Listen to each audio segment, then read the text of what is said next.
Good afternoon, class. All right, so for our second class, we're going to go a little bit deeper into conflict resolution. We've done this before, and it wasn't too long ago, but there's another part that they send out when it comes to the rights of people with disabilities, with developmental disability.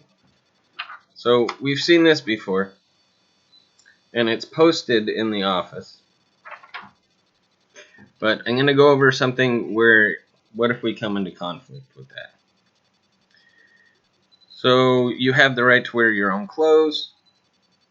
You have the right to use the telephone privately to go make or get calls. Let's see. You have the right to say no to electric shock therapy. Where's the one that I was looking for? Oh yeah, you have the right to keep and spend your own money on the things that you want, and to keep and use your own things. Which, most of the time, what we do, because when I worked at my other job before I came to our place, is everybody had a cubby that they could put something in, because everybody had a right to keep theirs. We use backpacks at our place. You have the right to go to the school. You have the right to see a doctor as you need to. You have the right to be involved in a religion if you want to be. You also have the right to not be. You have the right to exercise and have fun. And you have the right to say no to things that will put you in danger. So that's just a few of them. Like I said, we went over this not too long ago. If you want, I can send you out a copy. Just let me know. But here's where the conflict arises. Say you say no to somebody, or somebody is violating your rights. So there are ways of, of course, first say no. And let people know that I have the right to these things. I have the right to everything. And I have the right to say no. Well, you don't have the right to everything. I mean, barring anything, you don't have the right to steal, say, or things like that. Because then you would be violating somebody else's rights. But within your rights, you have the right to everything. And if you say no to somebody, and it continues to happen, then that's where the conflict arises. So we'll go over part 2.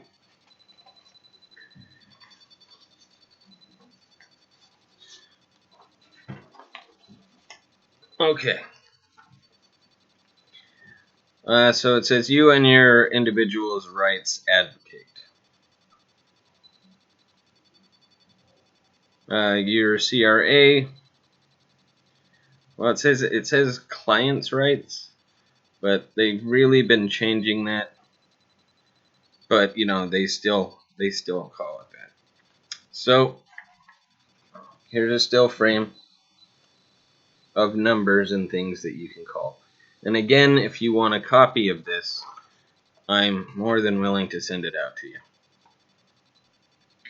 But again, if your rights are being violated and you feel like you need help, so this is the Disability Rights of California, so California's protection and advocacy system. And there's like a North California office, OCRA, North office for Northern California, which would be us. There's also one for Southern California. So again, you if you ever feel that way, and you have said no, or you feel that your rights are being violated, it is a good number to call. Now, let's go over a little bit more about how OKRA can help. So OKRA, again, is the Office of Clients' Rights Advocacy. It's a part of disability rights in California. OKRA has a Clients' Rights Advocate, or CRA, at each regional center. So ours would be RCEB, which is the regional center of the East Bay. The CRA helps protect regional centers' consumers' rights. They're saying consumers. OKRA is funded by the State Department of Developmental Services. Okay, so it says, who can OKRA help? Anyone may ask OKRA about regional center consumers' rights. So you always have the right to call the regional center, contact your case manager if you have questions about your rights. That, if I haven't answered all of your questions, you have the right to call. OKRA will answer the questions or help find another resource. And regional center consumers or family members may ask OKRA to advocate for their rights.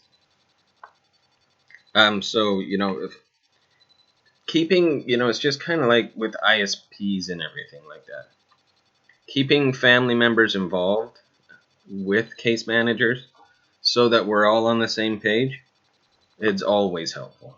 That way you have a lot more advocates and people that can help.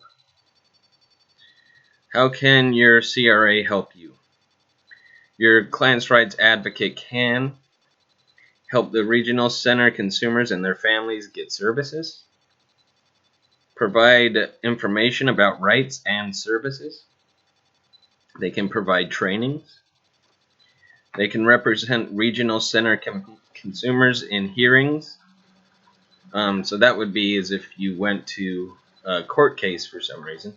If it really went that far, you could have somebody from the regional center help you in the hearings in a trial. And they can also help you investigate complaints about denial of rights in a facility. So if you feel like you're at a facility and your rights are being violated, this is a good place to contact. And again, it's kind of conflict resolution. First, bring it up to somebody and say, hey, you don't have the right to my money, so please don't ask me for my money. Or I'm not having fun, or I'm not getting exercise. Could we please do that? And use your I statements and things like that, and address the problem just like we went over in the first class. And then if you're still being denied rights, then you definitely need to take it a step up. But I would go up the chain first, because there's a lot of people besides me. You can go above me, and then there's somebody above that, and so on and so forth. How will OKRA decide if it can help?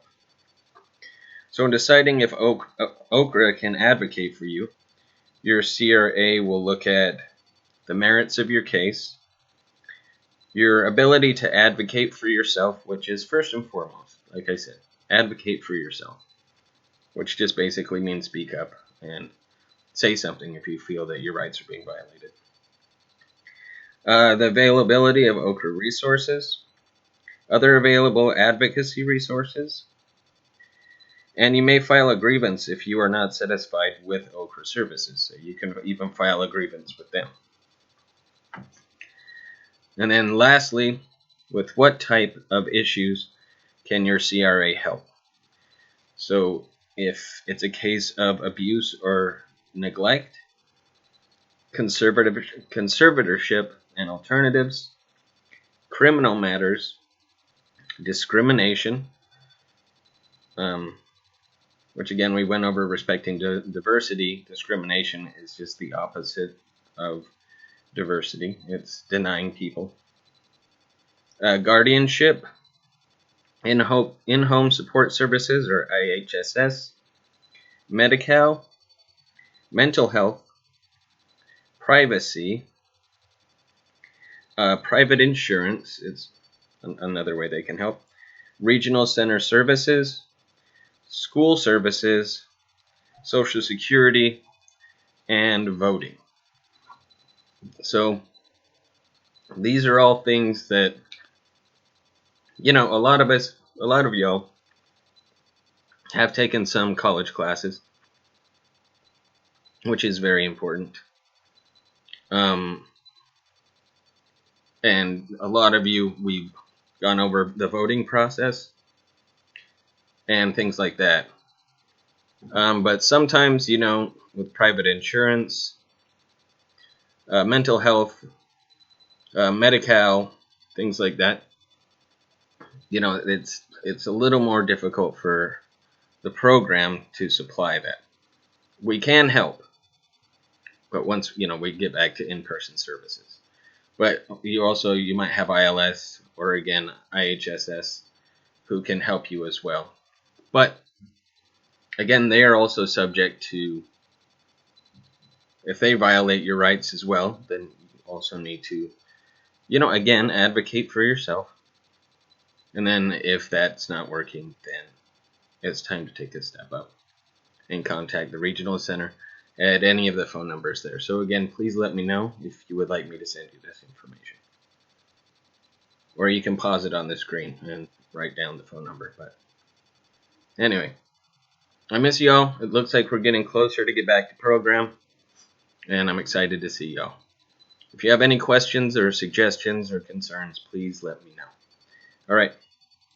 Ciao for now. I'll see you next time.